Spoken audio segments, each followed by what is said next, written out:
eating before davening. So the Gemara in Brachas brings a lot of stuff that you're not allowed to do before davening, to go on to your business, to your work, or to say Shalom Aleichem to somebody. Among those things, the Gemara also says that you're not allowed to eat before davening. Says also lo lisasek b'tzrochav o lo lelech l'derech ad sheyispal v'lo le'echol v'lo lishtos, and not to eat, not to drink. Also, ken olav hakos omer v'osi shlachto acharei gevecho, meaning after your body, altogether gevecho ele geecho. The Gemara learns from that you achar shenizgo ezeh, you by eating you get some hodiness, you feel great. Then makabel or malchus shamayim. First you have to makabel malchus shamayim, and then take care of your body. Yeah. Then he says like this. V'chosav, I'm reading from the Tur. V'chosav avi ezri shumutar lishtos mayim. So now we're starting now with the exceptions. The Gemara says you're not allowed to eat and drink. Now we're going to the exceptions. What you're allowed to do. The Avi Ezri writes you're allowed to drink water before davening. The lo shach v'u gaiva. The whole idea because you get holiness gaiva before davening, before you makabel malchus shamayim. Before you malchus shamayim, but it says water doesn't cause gaiva. Then he says like this.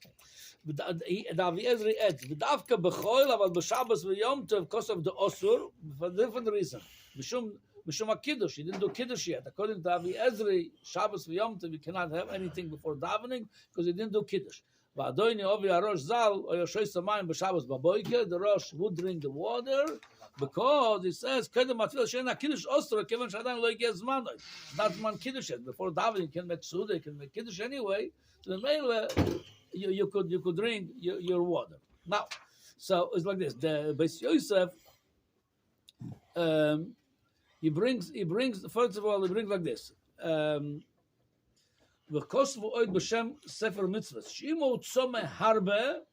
If you're really very thirsty, first of all, if you're very thirsty and meaning you're going to be disturbed with the whole davening, or when I'm going to finish davening, I need my coffee or my water, better drink before, this way you could daven like a mensch, not take the whole davening of your coffee or water. That's one thing. Then he brings a little bit more, he brings the Rambam. It's a very important Rambam over here. He says like this, the Rambam, Perek Hey Milchas Tefillah, Hatzome v'haroev, if somebody thirsty and hungry, Harem b'chlal choilim.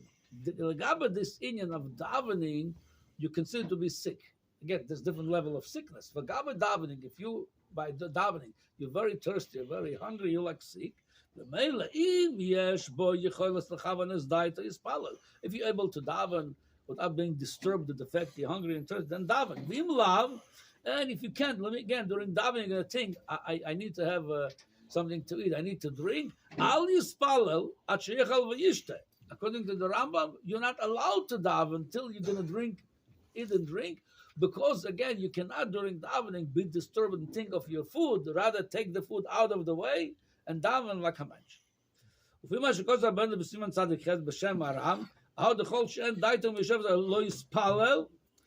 And also the Rambam wrote, the Tur quotes the Rambam that if you don't have Yeshuva Das, you should not daven. If you daven, your mind is all over now.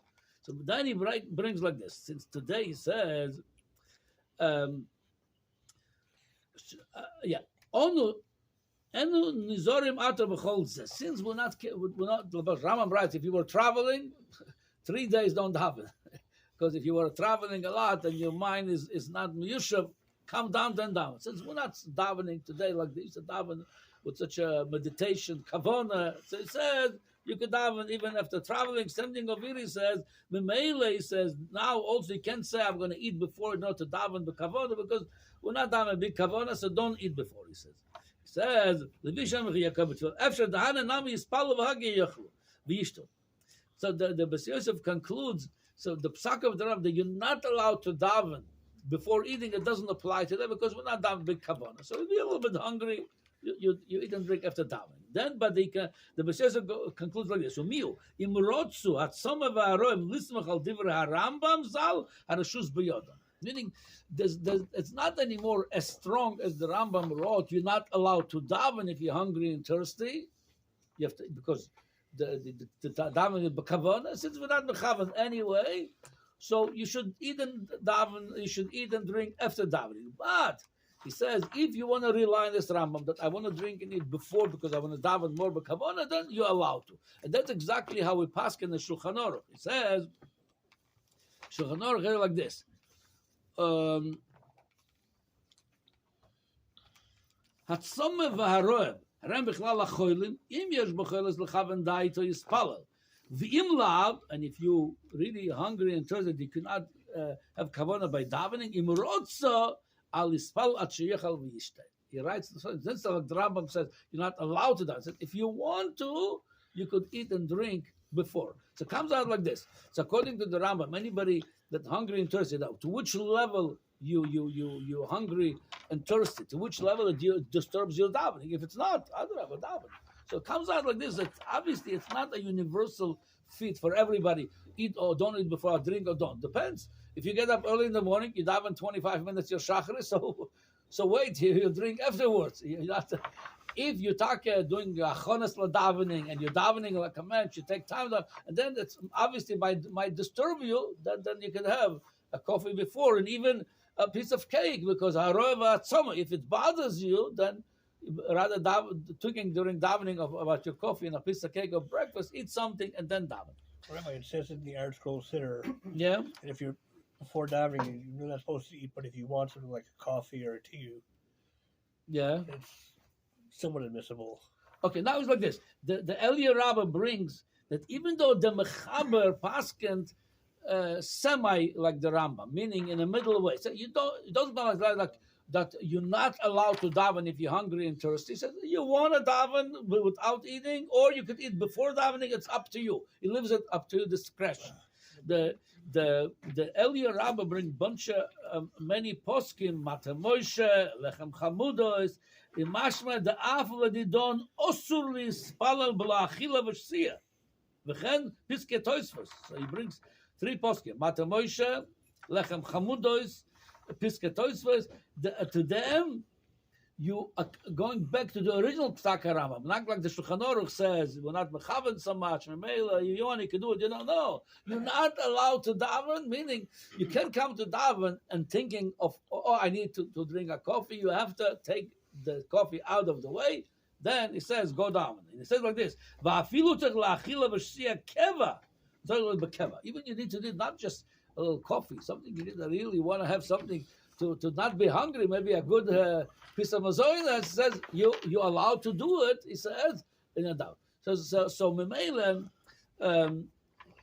we see from here clearly that it's very individual. Depends how easy you are to daven without your coffee. If it disturbs you, then you could do it. And if now the thing I just want to add, there's arichus dvarim in the same. But the one thing is we see from the poskim that.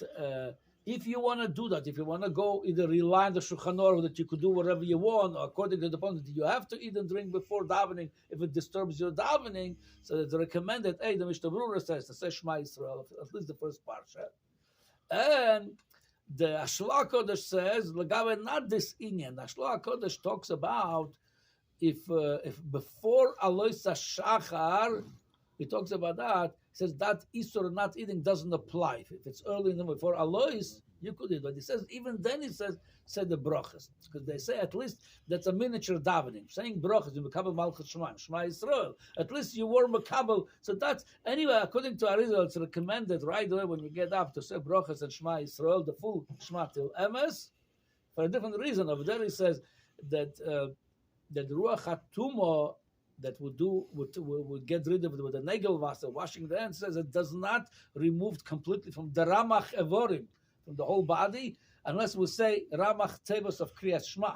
When you say the whole 248 words of Kriyat Shema, which is correspond to our 248 limbs, then he says the whole tumor removed from your body. That's why he recommends right away when you get up, say brachas and Kriyat Shema, and according to this, if you said brachas and Kriyat Shema, and plus you're hungry or thirsty, definitely you have the heter to drink or even eat something if you need to. Obviously, if you don't need it, that's definitely you should daven first. But if you need to, you were a couple shtikel malchus shema and brachas. You said you could eat and drink before davening. When people wake up early before a fast and they eat, Should they also say brachas? Yes. According to this, definitely it's recommended to say before again, because according to the Zohar, even after midnight you get up, you should not eat and drink. Because according to the Zohar, is big makpid on it. But even then, it's brought that Rab Chaim Vital would they see him eating mezuzah before davening because he was weak. He himself wrote that don't do that. Meaning, so it depends on your individual, on the individual. If you really need it, you need it. So today, halachically, people say, coffee, water is all the same thing. That's why everyone drinks pretty much a coffee before davening. But I'm saying, if somebody needs to eat even a piece of cake, yeah. otherwise he's hungry, it's hard for him to daven, there's a heter plenty. Not only, according to some, you're not allowed to daven if you're hungry without eating a little bit because they're going to disturb you eating. Yeah, shkoyach. Isn't it that